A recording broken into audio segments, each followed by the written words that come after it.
আসসালামু আলাইকুম সবাইকে। আজকে মূল প্রতিপাদ্য বিষয় হচ্ছে ফার্মাটকে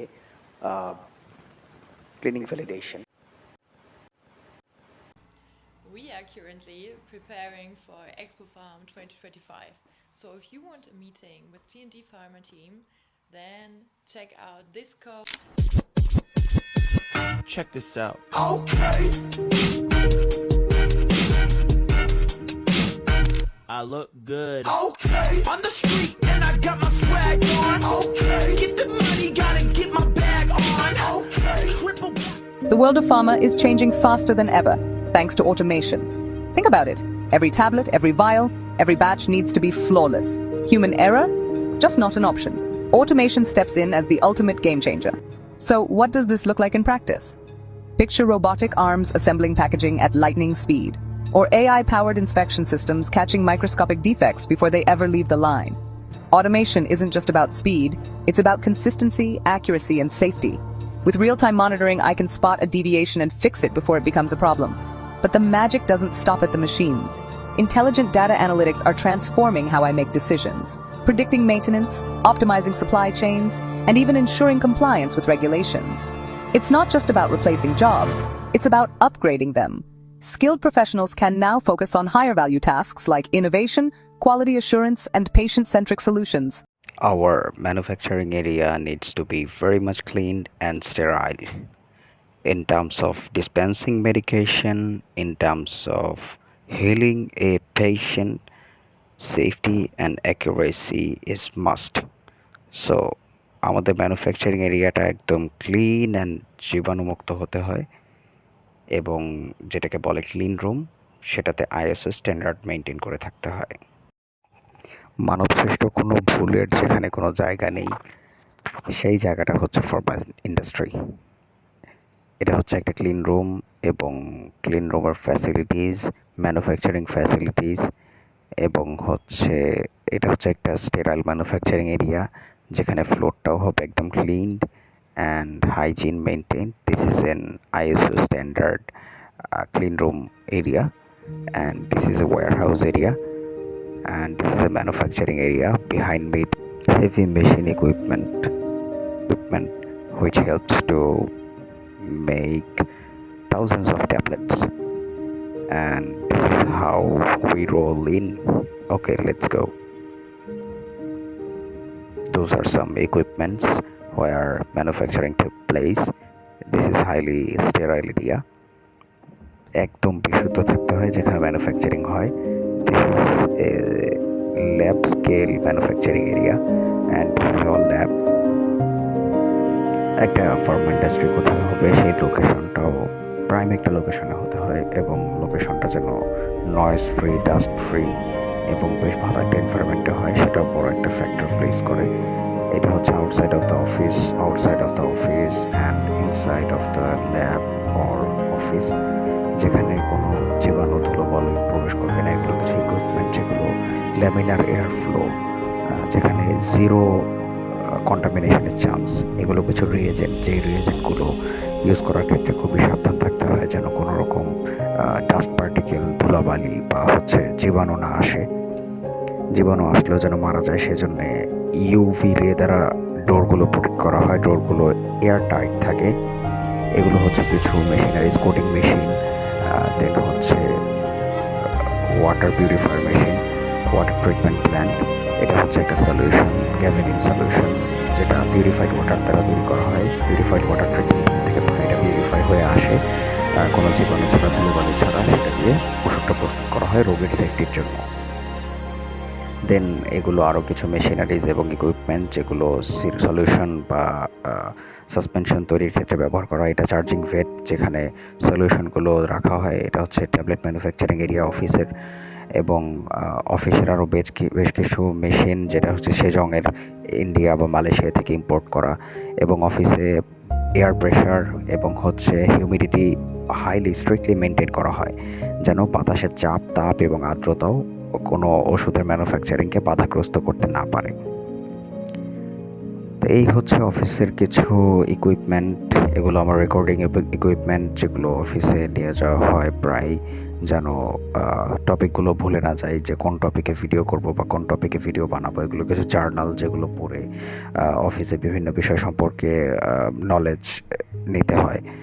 এবং এই হচ্ছে রেকর্ডিং সেটআপ। এই হচ্ছে অফিসের মধ্যে তৈরি করা কিছু তেল এবং সিরাপ, যেগুলো হচ্ছে রেগুলারলি আমাদের এটা হচ্ছে একটা কালারফুল মেডিকেশন।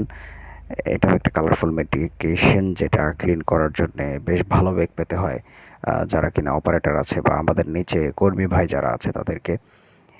তো এগুলো হচ্ছে আমাদের কিছু ফেমাস প্রোডাক্ট অফিসের। এই ফেমাস প্রোডাক্টগুলো দ্বারাই কোম্পানি আপাতত রান করছে। এগুলো হচ্ছে আমাদের কোম্পানির বেশ কিছু ইনফো, এবং এটা হচ্ছে সলিউশন ম্যানুফ্যাকচারিংয়ের সময় পিএইচ টেস্ট করার সময়। এগুলো হচ্ছে অফিসের সময়ের কিছু ছবি এবং এইচপিএলসি মেশিন বা ইউভি মেশিন, যেটা দিয়ে বিভিন্ন কিছু প্যারামিটার চেক করা হয়। এ হচ্ছে অফিসের ইন্টারনাল অবস্থা। তো হাইলি স্টেরাইল ম্যানুফ্যাকচারিং এরিয়া হতে হয় যেখানে ফ্লোর ক্লিন থাকবে, টেবিল ক্লিন থাকবে, শেলফ ক্লিন থাকবে, ডাস্ট ফ্রি থাকবে। এগুলো হচ্ছে কিছু র মেটেরিয়াল, এসেনশিয়াল অয়েল যেগুলো হচ্ছে ওষুধের মধ্যে অ্যারোমা বা ঘ্রাণটা দিবে। এগুলো কিছু র মেটেরিয়াল যেগুলো হচ্ছে free of contamination, free of dust particle, free of এটাকে কী বলবো, জীবাণু বা হচ্ছে বিভিন্ন রকম কন্টামিনেশন করার রিস্ক রাখে এমন কিছু থেকে। এটা হচ্ছে আমাদের অফিসের ম্যানুফ্যাকচারিং এরিয়া। এটা হচ্ছে ক্লিন রুম।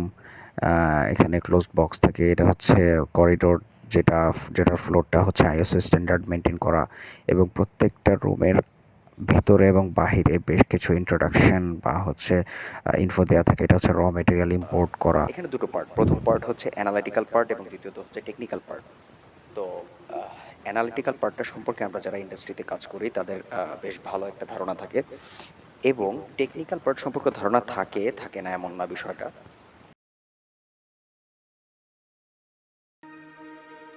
ক্লিনিং সম্পর্কে, একটা ইন্ডাস্ট্রির ক্লিনিং সম্পর্কে আপনার জেনে কি হবে বা হচ্ছে আপনার লাভটা কোথায়? প্রত্যেকটা কথায় আপনার নলেজ গেইন করার একটা জায়গা আছে। আপনি যদি কোনো ইন্ডাস্ট্রিতে জব করেন বা হচ্ছে কোনো ফুড ইন্ডাস্ট্রি, তারপর হচ্ছে কসমেটিক ইন্ডাস্ট্রি অথবা হচ্ছে ফার্মা ইন্ডাস্ট্রিতে জব করেন, এই ক্ষেত্রে আপনার জানার কিছু বিষয় আছে। সো এই ক্লিনিং ভ্যালিডেশনটা সম্পর্কে সবার আইডিয়া রাখাটা জরুরি। প্রথমত, ক্লিনিং ভ্যালিডেশন মেনটেন্যান্সটা জরুরি। যখন অডিট আসে কোম্পানিতে, অডিট দেখবে যে অডিটের লোকজন শুধুমাত্র আপনার আর্থিক লেনদেন, কোম্পানির আয় ব্যয় এসব হিসাব দেখবে। পাশাপাশি আপনার কোম্পানিতে বেশ কিছু প্রাসঙ্গিক বিষয়, যেমন হচ্ছে কোম্পানির ক্লিনলিনেস কেমন, হাইজিন কেমন, ওনারা কেমনভাবে কোম্পানিটাকে মেনটেন করছে, তারপরে আপনার ফাইনাল প্রোডাক্টটা পিওর একটা ফাইনাল প্রোডাক্ট পাওয়ার জন্য তারা কী এফোর্ট দিচ্ছে, এই বিষয়গুলো অডিট দেখবে। আসসালামু আলাইকুম সবাইকে। আজকে মূল প্রতিপাদ্য বিষয় হচ্ছে ফার্মা টকে ক্লিনিং ভ্যালিডেশন। ক্লিনিং ভ্যালিডেশন জিনিসটা কি, এবং হচ্ছে একটা ইন্ডাস্ট্রিতে ক্লিনিং ভ্যালিডেশন কতটা ইম্পর্টেন্ট, যখন কোম্পানিতে অডিট আসবে তখন ক্লিনিং ভ্যালিডেশনের কী কী ব্যবস্থা নিতে হবে, চ্যালেঞ্জিং মোমেন্টসগুলো বা চ্যালেঞ্জেসগুলো কী কী ক্লিনিং ভ্যালিডেশনের ক্ষেত্রে, এই বিষয়গুলো আজকে আলোচনা করব ফার্মা টকে। ক্লিনিং ভ্যালিডেশনটা কী এবং ক্লিনিং ভ্যালিডেশন কেন করা হয়? প্রত্যেকটা ইন্ডাস্ট্রিতে, শুধু ফার্মা ইন্ডাস্ট্রি না, ফার্মা ইন্ডাস্ট্রি ছাড়াও প্রত্যেকটা ইন্ডাস্ট্রিতে ক্লিনিং ভ্যালিডেশন অথবা ক্লিনিং মেনটেনেন্স হচ্ছে একটা গুরুত্বপূর্ণ বিষয়। দুটো মূল কারণ, যে কারণগুলোর জন্য ক্লিনিং ভ্যালিডেশন মেনটেনেন্স করা হয় বা হচ্ছে ক্লিনিংটা এতটা ইম্পর্টেন্ট। প্রথমত হচ্ছে ক্রস কন্টামিনেশনটা রোধ করার জন্য। ক্রস কন্টামিনেশন জিনিসটা কি? কন্টামিনেশন জিনিসটা সম্পর্কে আমরা হয়তো বা সবাই মোটামুটি আইডিয়া রাখি। তবে ক্রস কন্টামিনেশন জিনিসটা হচ্ছে একটা র ম্যাটেরিয়াল থেকে অন্য র ম্যাটেরিয়াল যখন দূষিত হয় বা হচ্ছে একটা র ম্যাটেরিয়ালের সংস্পর্শে অন্য কোনো র ম্যাটেরিয়াল বা হচ্ছে ডাস্ট পার্টিকেল এসে যখন আমাদের ফাইনাল প্রোডাক্ট বা ডিজায়ার্ড প্রোডাক্টটাকে নষ্ট করে দেয়, তখন হচ্ছে ক্রস কন্টামিনেশন। আর আরেকটা বিষয় হচ্ছে জিএমপির যে গাইডলাইন থাকে বা কমপ্লায়েন্স ক্রাইটেরিয়া থাকে। জিএমপি তো একটা অ্যাকসেপ্টেন্স ক্রাইটেরিয়া অবশ্যই দিবে, যেটা আমাদের প্রত্যেক কোম্পানিতে মেনটেন করা জরুরি। এই কারণেও জিএমপির গাইডলাইন্সটা মেনটেন করার জন্য হলেও ক্লিনলিনেস বা ক্লিনিং ভ্যালিডেশন মেনটেন করাটা হচ্ছে জরুরি। মূলত এই দুটি কারণের জন্য ক্লিনিং ভ্যালিডেশনটা আমাদের জানা উচিত। আমি যেহেতু ফার্মা সেক্টরে একজন ইন্ডাস্ট্রির মধ্যে আছি, তো এখানে দুটো পার্ট, প্রথম পার্ট হচ্ছে অ্যানালিটিক্যাল পার্ট এবং দ্বিতীয়ত হচ্ছে টেকনিক্যাল পার্ট। তো অ্যানালিটিক্যাল পার্টটা সম্পর্কে আমরা যারা ইন্ডাস্ট্রিতে কাজ করি তাদের বেশ ভালো একটা ধারণা থাকে, এবং টেকনিক্যাল পার্ট সম্পর্কে ধারণা থাকে থাকে না এমন না বিষয়টা। তবে টেকনিক্যাল বিষয়ে প্র্যাকটিক্যাল যে নলেজটা সেটা একটু কম, সেই বিষয়টা আরেকজন ডিসক্রাইব করে দিবে, আমি সে ওনার সঙ্গে আপনাদের পরিচয় করিয়ে দিব। আপনাদের সঙ্গে আজকে একজন গেস্টের পরিচয় করে দিব যিনি আপনাদের ক্লিনিক ভ্যালিডেশন সম্পর্কে বিস্তারিত বলবে। আমি খুবই ক্ষুদ্র জ্ঞানে, ক্ষুদ্র আইডিয়ায় যতটুকু পারি সহজ বাংলায় আপনাদের বলে দিব এই বিষয়টা। ইউএসএফডিএ 21 সিএফআরে 116A অনুচ্ছেদে বলা আছে যে কিভাবে আমরা ক্লিনলিনেস মেনটেন করব বা কিভাবে ক্লিনিং ভ্যালিডেশনটা মেনটেন করতে পারি। একটা বিষয় কি, কোনো একটা ইন্ডাস্ট্রিতে যদি আপনার কোনো একটা ইন্ডাস্ট্রিতে যদি অ্যান্টিসেপটিক বা হচ্ছে মাইক্রোবিয়াল ক্লিন করার জন্যে স্যাভলন, ডেটল এগুলো ইউজ করা হয়, তবে এগুলো রোটেট করা হয় বলতে কি, আজকে যদি স্যাভলন ইউজ করা হয় পরের দিন করা হবে ডেটল, তারপরের দিন করা হবে আপনার অন্য যে কোনো একটা সারফেক্টেন্ট। এটা করার মূল উদ্দেশ্য কি, এটা করার মূল উদ্দেশ্য হচ্ছে যেন মাইক্রোবসগুলো ওই পার্টিকুলার বা হচ্ছে আপনার স্পেসিফিক ওই সলভেন্টের সঙ্গে রেজিস্ট্যান্ট না হয়। রেজিস্ট্যান্ট হওয়ার বিষয়টা আরও ক্লিয়ার করে বাংলায় বলি, আপনার যদি একটা সলভেন্ট ইউজ করা হয় রেগুলার, তবে সেই মাইক্রোবসগুলো আর ওই সলভেন্টে মারা যেতে চাইবে না বা কিল হবে না। তো অন্য সলভেন্ট ইউজ করে তখন পরবর্তী সময়ে ওই মাইক্রোবসগুলোকে আবার কিল করা হয় যেন তারা চিনে ফেলতে না পারে যে কোন সলভেন্ট আমাকে প্রিভিয়াসলি ইউজ করা হয়েছিল এবং কোন সলভেন্ট পরবর্তীতে ইউজ করা হবে। মাইক্রোবসগুলোকে একদম 100% এশিওর করার জন্য যে মাইক্রোবস ফ্রি আমার প্রোডাকশন যে এরিয়াটা, এটা হোক র্যাপিড মিক্সার গ্রানুলেটর বা হচ্ছে ট্যাবলেট কম্প্রেশন, সেটা যেন সম্পূর্ণ জার্ম ফ্রি হয়। তো ক্লিনলিনেস ভ্যালিডেশন মেনটেন্যান্সের ক্ষেত্রে এটা খুবই গুরুত্বপূর্ণ একটা বিষয়। তো আমি স্যারকে একটা কোশ্চেনও করি যে স্যার কিভাবে এই বিষয়টা মেনটেন করা হয় বা সারফেক্টেন্টের ক্ষেত্রে এই রোটেশনটা জরুরি কিনা। তো আমি এই কোশ্চেনে একটা ফলো আপ দিচ্ছি, কোশ্চেনের যে অংশটা সেটা এখানে অ্যাড করে দিচ্ছি, আপনারা চাইলে দেখতে পারেন। সেফটি আইডেন্টিটি, স্ট্রেংথ অ্যান্ড হচ্ছে কোয়ালিটি, এই চারটা প্যারামিটারের উপরে ক্লিনিং ভ্যালিডেশনটা মূলত এস্টাবলিশ করা হয়। তো ক্লিনিং ভ্যালিডেশন মেনটেন করার মূল চ্যালেঞ্জটা বা প্রধান চ্যালেঞ্জটা হচ্ছে ক্লিনিং প্রসিডিউরটা কেমন হবে এই বিষয়ে বিস্তারিত আমি যে ওয়েবিনারে জয়েন করেছি সেই ওয়েবিনারের গেস্ট আরও ডিটেলসে বলতে পারবে ভালো। How to identify the cross contamination, এটাও একটা বড় বিষয়। আমরা যদি ক্রস কন্টামিনেশনটা আমাদের ফাইনাল প্রোডাক্টে আইডেন্টিফাই না করতে পারি তাহলে কীভাবে বুঝবো যে আমাদের সেফটিটা এনশিওর হচ্ছে, 100% সেফটি এনশিওর হচ্ছে বা ক্লিনলিনেসটা 100% এনশিওর হচ্ছে। তো বেশ কিছু জিনিস এখানে বলার মতো আছে, সেগুলো ওয়েবিনারের ইনভাইটেড গেস্ট বলবে। আশা করি আপনারা এখান থেকে সামান্য কিছু পরিমাণ হলেও জ্ঞান অর্জন করতে পারবেন। Thank you so much.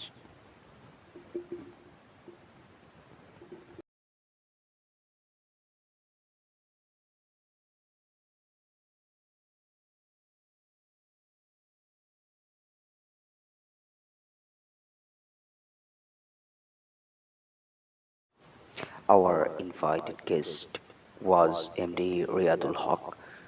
He was working in Square Pharmaceuticals as manager manufacturing since uh, 2012, manufacturing in science and technology, export on cleaning validation. He is very much expert in cleaning and validation, competent on US FDA, EU MHRA, and so on.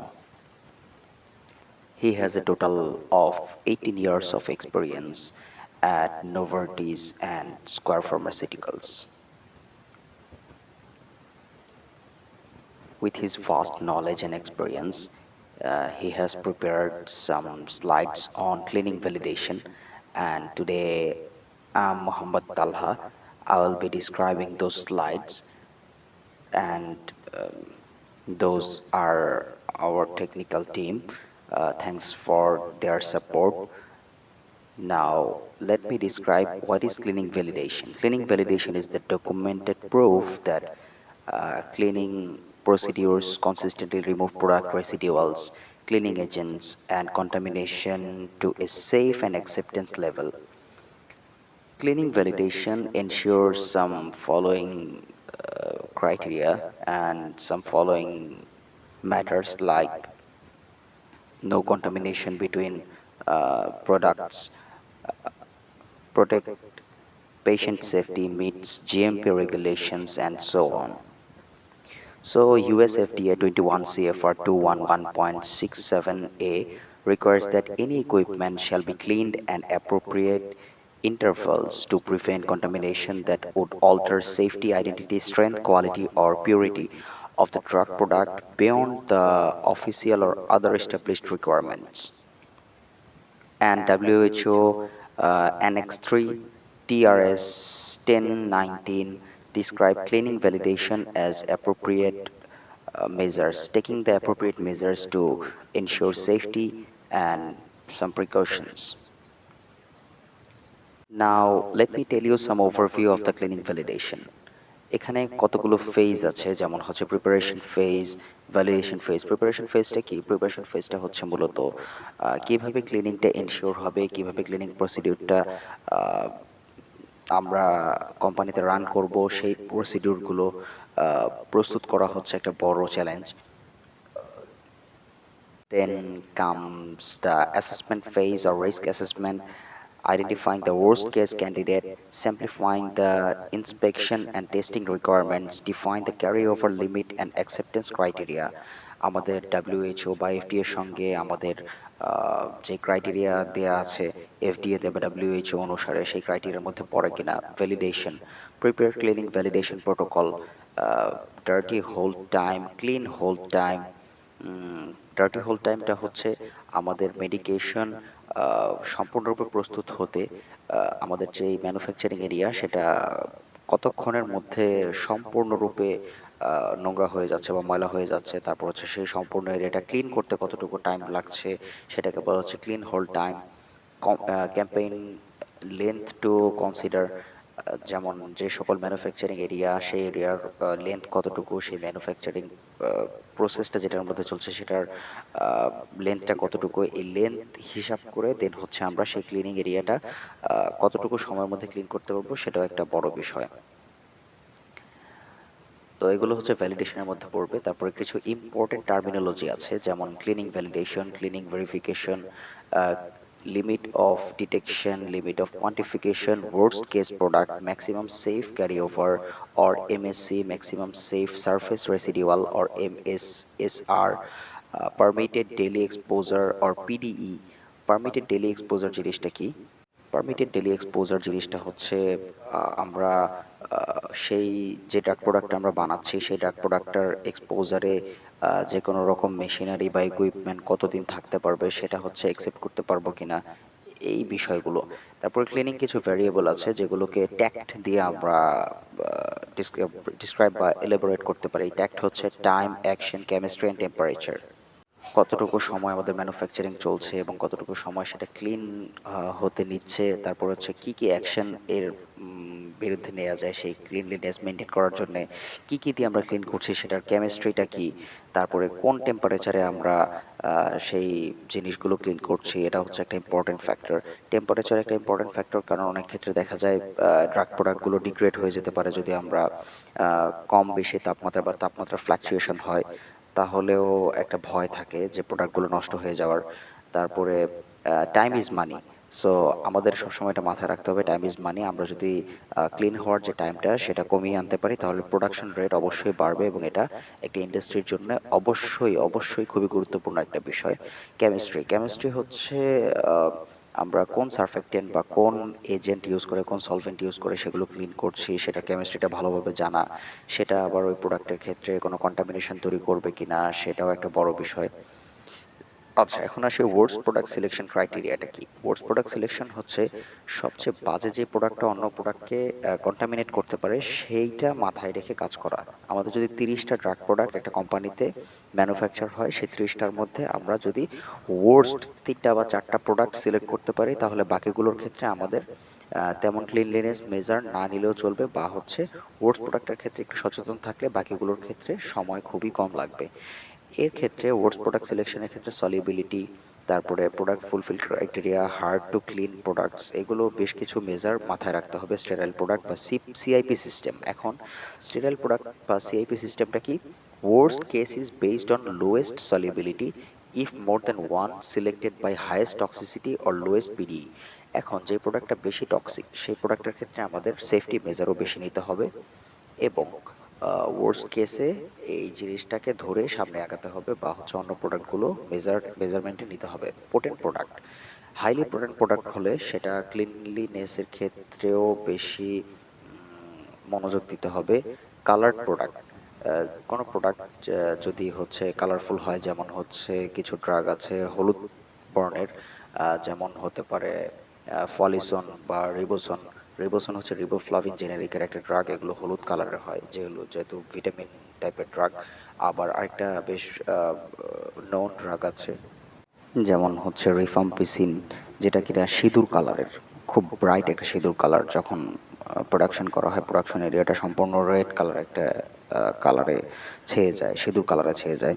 তো এই সকল colour প্রোডাক্টের ক্ষেত্রে একটু খেয়াল রেখে দেন হচ্ছে CIP system maintain করে স্টেরাইল প্রোডাক্টগুলোর ক্ষেত্রে বা হচ্ছে নন স্টেরাইল প্রোডাক্টের ক্ষেত্রেও সিআইপি সিস্টেম ফলো করা যেতে পারে। দেন হচ্ছে ওয়ার্স প্রোডাক্ট সিলেকশনের কিছু ক্রাইটেরিয়া আছে, যেমন সেটা কতটুকু টক্সিক, দেন হচ্ছে এটা সলিবিলিটি কেমন। যদি সলিবিলিটি পোর হয় তাহলে প্রথমে কি করা যেতে পারে, নর্মাল টেম্পারেচারের পানি দিয়ে এরিয়াটা ক্লিন করে দেন হচ্ছে হট ওয়াটার দিয়ে ক্লিন করা যেতে পারে, অথবা ফোম ওয়াশ করা যেতে পারে। ক্লিনিং এজেন্ট ইউজ করা যেতে পারে যেগুলো হচ্ছে ফুড গ্রেড টাইপের cleaning agent. Normal detergent powder বা ওইসব দিয়ে এরিয়াটা ক্লিন করলে সেটা কখনোই রোগের জন্য সুখকর হবে না। সলিউবিলিটি একটা বড় মেজার, সলিউবিলিটিটা মাথায় রেখে আমাদের কাজ করা উচিত। আর একটা বিষয় একবারে না বললেই নয়, চেঞ্জ ওভার বা চেঞ্জ ওভার জিনিসটা কি? চেঞ্জ ওভার হচ্ছে একটা প্রোডাক্ট কমপ্লিট হওয়ার পরে আরেকটা প্রোডাক্ট যখন আমরা ওই মেশিনটাতে রান করব, এর আগে ওই ম্যানুফ্যাকচারিং এরিয়াটা সম্পূর্ণরূপে ক্লিন হওয়াকে চেঞ্জ ওভার বলে। তো পারমুটেশন কম্বিনেশন একটা প্রসিডিউর, যেটা করে হয়তো বা 30টা প্রোডাক্টের মধ্যে একটা দুইটা প্রোডাক্ট যেটা highly toxic, highly worst product বা ওয়ার্স্ট কেস প্রোডাক্ট, সেগুলো কনসিডারেশনে নিয়ে অন্য প্রোডাক্টগুলোর ক্ষেত্রে একটু শিথিল করা যায়, ক্লিনলিনেসটা একটু শিথিল করা যায়। তবে ওয়ার্স্ট প্রোডাক্টের ক্ষেত্রে অবশ্যই বা হাইলি টক্সিক বা হাইলি পোটেন্ট প্রোডাক্টের ক্ষেত্রে অবশ্যই এটা মাথায় রেখে ক্লিনলিনেসটা মেনটেন করতে হবে। যে সকল প্রোডাক্টের এপিআই লোয়েস্ট এডি আছে বা লোয়েস্ট এডি কন্টেন্ট করে তাদেরকে ওয়ার্ডস ধরতে হবে। যেমন দুইটা রুল আছে, in case of tie choose the product with an API having the highest solubility risk. যাদের সলিউবিলিটি রিস্কটা খুব হাই, অন্য প্রোডাক্টের সঙ্গে মেশার বা কন্টামিনেশন করার চান্সটা খুব হাই, তাদেরকে গ্রুপে ওয়ার্ডস প্রোডাক্টের বা ওয়ার্ডস কেসের ক্ষেত্রে সর্বপ্রথমে রাখতে হবে। আমরা ওয়ার্ডস প্রোডাক্টকে গ্রুপিং করতে পারি দুই রকমভাবে, প্রোডাক্ট ভেদে অথবা ইকুইপমেন্ট ভেদে। ইকুইপমেন্ট ভেদে কীভাবে? আরএমজি বা কোটিং মেশিন, কম্প্রেসিং মেশিন, যেসব মেশিনগুলোতে ওষুধগুলো তৈরি হচ্ছে সেই ইকুইপমেন্টের মাধ্যমে আমরা এগুলোকে ক্যাটাগরাইজ করতে পারি। এখন কেন আমরা গ্রুপিং করব? কয়েকটা রিজন থাকতে পারে, যেমন হচ্ছে ভ্যালিডেশনের কাজটাকে সহজ করার জন্য, অ্যানালিটিক্যাল মেথডটাকে ভ্যালিডেট করার জন্য, রিকভারি স্ট্যাটাস বা খুব কম সময়ের মধ্যে ভ্যালিডেট করার জন্য। সিমিলার ওয়ার্কিং প্রসিডিউর যদি আমরা ফলো করি তাহলে খুব কম সময়ের মধ্যে প্রোডাকশন বাড়ানো যাবে। এমন বেশ কিছু এলওডি বা এলওকিউ মেনটেন করে বা ক্যালকুলেশন করে আমরা ক্লিনিং প্রসিডিউরটাকে খুব কম সময়ের মধ্যে নিয়ে আসতে পারি, বা হচ্ছে অতিরিক্ত লোকবল নিয়োগ করার মাধ্যমে আমরা ক্লিনিং প্রসিডিউরটাকে খুব একটা নির্দিষ্ট সময়ে বা নির্দিষ্ট ছকে নিয়ে আসতে পারি। তো টক্সিসিটি বেসিস কাজ করার অভিজ্ঞতা খুবই প্রয়োজন। যাদের মধ্যে টক্সিসিটি বেস কাজ করার অভিজ্ঞতা আছে তারাই শুধুমাত্র ড্রাগের এপিআই বা এক্সিপিএন কী কী ইউজ হচ্ছে এইসব বিষয় সম্পর্কে বেশ ভালো ধারণা রাখে। এবং একজন টক্সিকোলজিস্ট নিয়োগ করা যদি যায় তবে সেক্ষেত্রে বেশ ভালো হয়, কারণ তখন ওয়ার্স্ট কেস প্রোডাক্ট সিলেকশন করাটা খুব ইজি হবে। ইকুইপমেন্ট গ্রুপিং ম্যাট্রিক্সটা হচ্ছে পারমুটেশন কম্বিনেশন করে 30টা বা 40টা প্রোডাক্টের মধ্যে আমরা ওয়ার্স্ট কেস প্রোডাক্ট 4টা বা 5টা সর্বোচ্চ সিলেক্ট করতে পারি, যেন সেই 4টা বা 5টা প্রোডাক্টের ক্ষেত্রে সেফটি মেজারটা নেওয়া খুব সহজ হয়। তো দুই রকমভাবে আমরা ইকুইপমেন্টটা সিলেক্ট করতে পারি বা স্যাম্পলিং করতে পারি। স্যাম্পলিং করে দেন হচ্ছে সেটা আমরা অ্যানালাইসিস করে বলতে পারি যে এই প্রোডাক্টটা ওয়ার্স্ট কেস প্রোডাক্ট, এটার ক্ষেত্রে সেফটি মেজার বেশি প্রয়োজন। দুই রকমের স্যাম্পলিং কি হতে পারে, সোয়াব স্যাম্পলিং বা range sampling.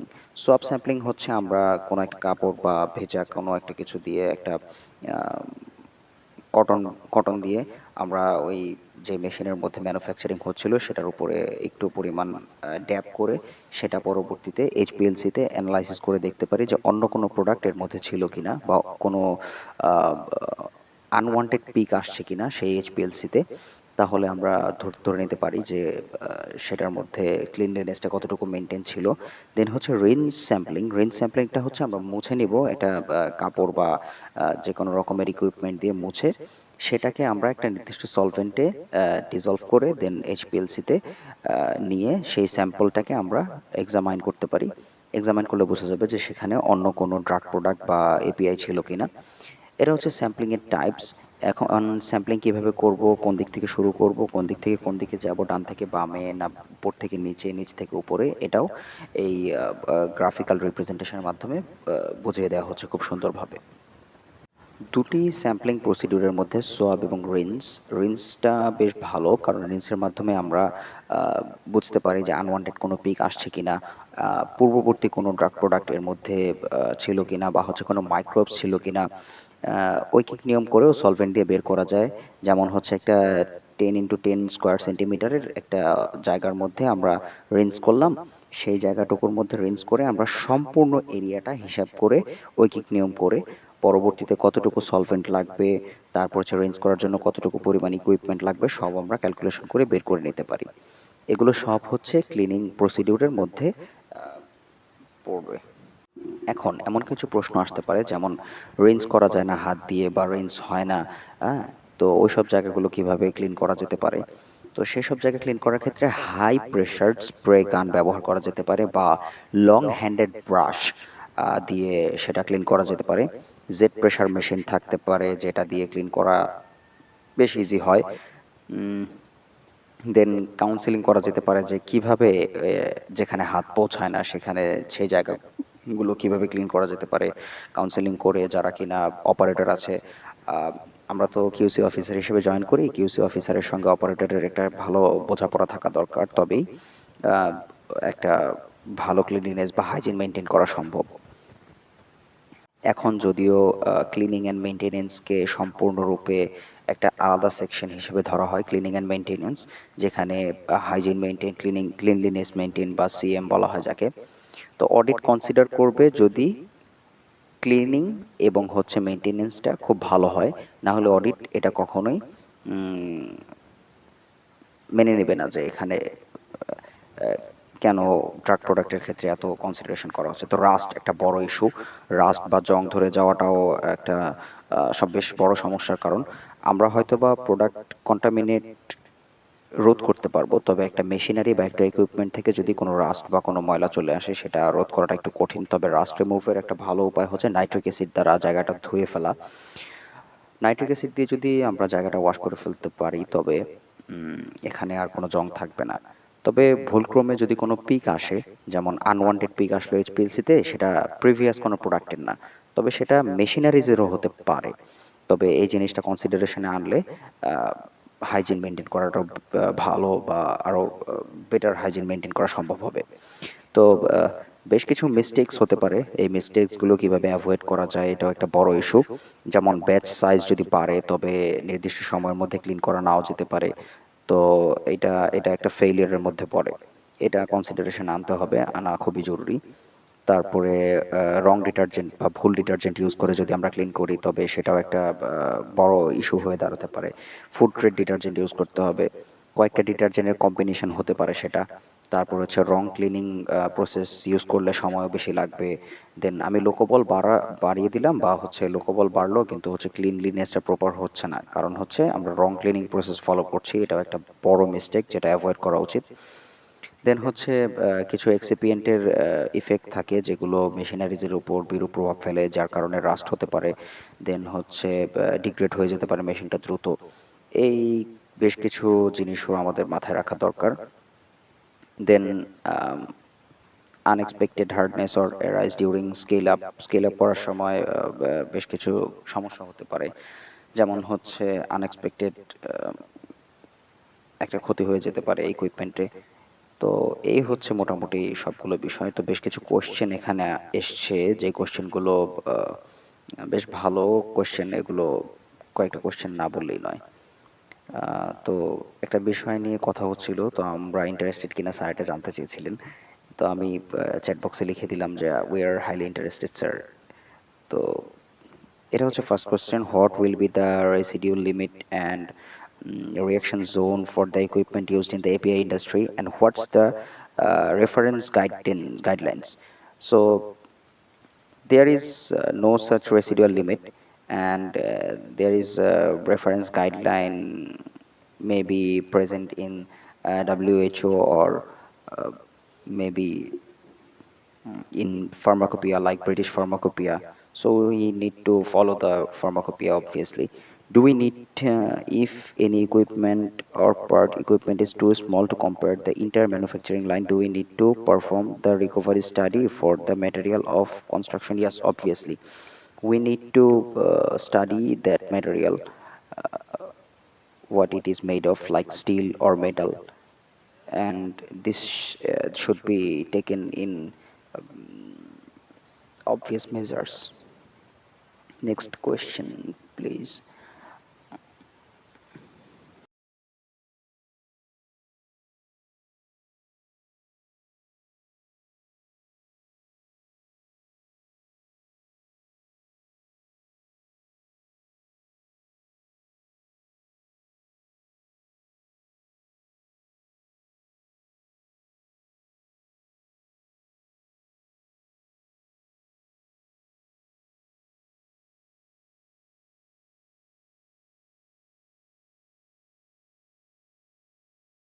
For biological products, yes, biological product can be degraded in high temperature. So if we apply heat or hot water for cleaning, we need to be very much conscious about that. So ভাইয়া এখানে কিছু কথা বলছিলেন রোহিত ভাইয়া, how to ensure proper sampling for performed. Sampling দুই ধরনের, এটা নিয়ে আগে বলেছি। So next question, suppose we have a vessel with capacity of 150 liter. One of the product manufactured using the vessel has a batch size of 20 liters.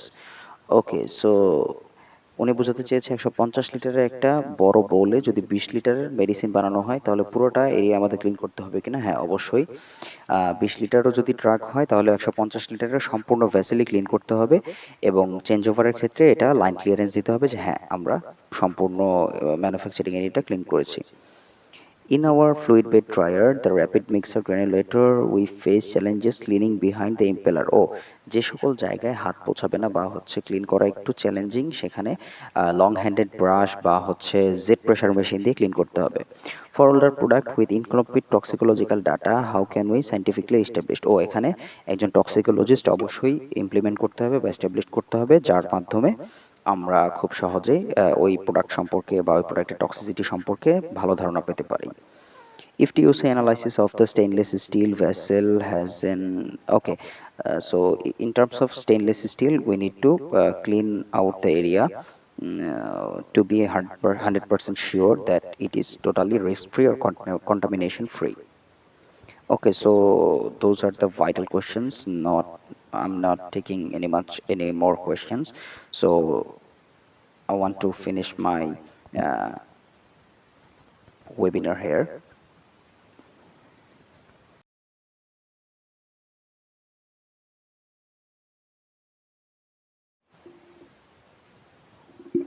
Beyond standard change control, what protective measures should be taken? Okay, so no more questions. Let's see what Riyad Bhaiya is saying. He was trying to tell us that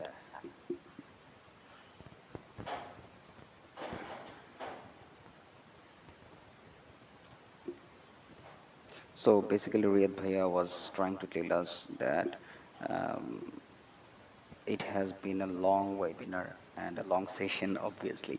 So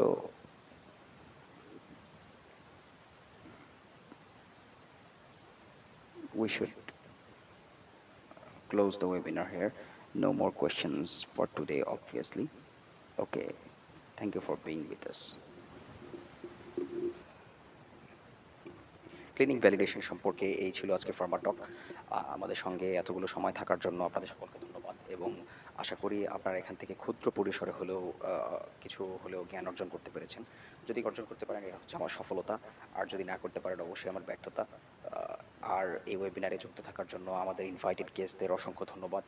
আমাদের যারা fresh graduate, আশা করি তারা এখান থেকে কিছু হলেও জ্ঞান নিতে পারবেন বা হচ্ছে কিছু হলেও জ্ঞান অর্জন করতে পারবে, এবং পরবর্তীতে ইন্ডাস্ট্রিয়াল লাইফে তারা এই জ্ঞান কাজে লাগাবে আশা করি। Thank you so much everyone. আসসালামু আলাইকুম।